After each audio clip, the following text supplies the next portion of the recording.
Assalamualaikum warahmatullahi wabarakatuh, teman sunnah dimanapun kalian berada. Semoga hari ini kalian sehat selalu dan dimurahkan rezekinya oleh Allah Subhanahu wa Ta'ala. Kali ini kita akan berbicara soal Habib lagi. Ternyata di dunia perhabiban ini tidak hanya berlaku di Indonesia saja, melainkan di perindapan pun juga ada. পাখির ঠোঁটের গান আল্লাহ সবই তোমার dan হাত লড়বে সবই তোমার. Saya barusan membaca di sindonews.com yang mengatakan bahwa di kawasan Indonesia, Pakistan, Bangladesh di Asia diperkirakan memiliki jumlah sayyid terbanyak, yaitu 7 juta di India, kurang dari 7 juta di Pakistan, dan 1 juta di Bangladesh, serta 70.000 di Nepal. Rata-rata kalau kita lihat, Habib ini kebanyakan menggunakan salawat sebagai ajang untuk mempersatukan jamaahnya, dan tak tanggung-tanggung salawatnya pun selalu disertai diiringi dengan alat musik. Padahal Nabi Shallallahu Alaihi Wasallam mengharamkan alat musik. Makanya tak heran bila banyak sekali jamaahnya yang bersalawat bukan karena cinta kepada Nabi, bukan semata-mata merenungi bagaimana perjuangan Nabi mengembangkan agama Islam, melainkan semata-mata dia menikmati musiknya. Musiknya enak, jadinya goyang, jadinya joget. Akhirnya esensi dari salawat yang sebenarnya pun dia nggak dapat. Padahal yang seharusnya kita merenungi salawat, kita menangis, kita ingat kepada baginda Nabi Muhammad SAW, itu jadi nggak bisa fokus. Karena apa? Karena musiknya. Kita joget-joget, kita menari-nari, ini nggak bisa. Apalagi kumpul cewek sama cowok di tengah lapangan, ini nggak bisa. Yang membuat kita fokus bersalawat kepada Nabi SAW itu adalah bagaimana kita sendiri berbicara dari hati, bersalawat sesuai dengan apa yang diajarkan oleh Nabi, bukan dengan salawat yang dibuat-buat, yang dikarang-karang. Terlebih lagu bahasa Arab pun dijadikan sebagai salawat.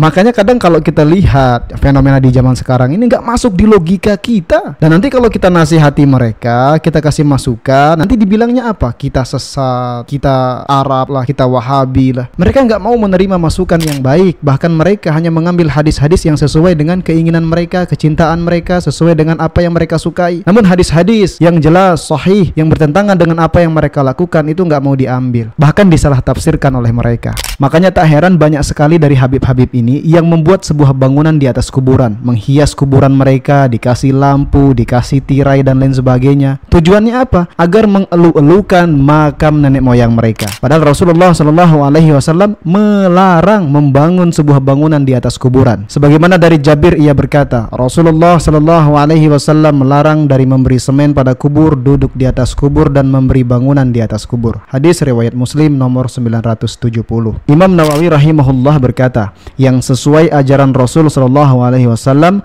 kubur itu tidak ditinggikan dari atas tanah. Yang dibolehkan hanyalah meninggikan 1 jengkal dan hampir dilihat rata dengan tanah. Inilah pendapat dalam mazhab Syafi'i dan yang sepaham dengannya. Imam Nawawi juga mengatakan terlarang memberikan semen pada kubur, dilarang mendirikan bangunan di atasnya, dan haram duduk di atas kubur. Inilah pendapat ulama Syafi'i dan mayoritas ulama.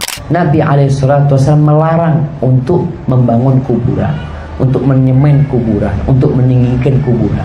Jadi kalau kita melihat dari kenyataan yang ada, maka apa yang dilakukan oleh para Habib-Habib itu sangat tidak sesuai atau bertentangan dengan apa yang dikatakan oleh Nabi. Namun yang bikin kita heran saat ini, ada banyak sekali pengikutnya dengan harapan mendapatkan syafaat dari Nabi melalui darah mereka. Padahal untuk membuktikan tes DNA saja banyak yang tidak berani. Wallahu a'lam. Baik teman-teman, jadi apa yang saya sampaikan pada video kali ini semoga bisa bermanfaat untuk kita semua. Terima kasih sudah menonton, tunggu video saya berikutnya. Next, kita bahas apa lagi ya?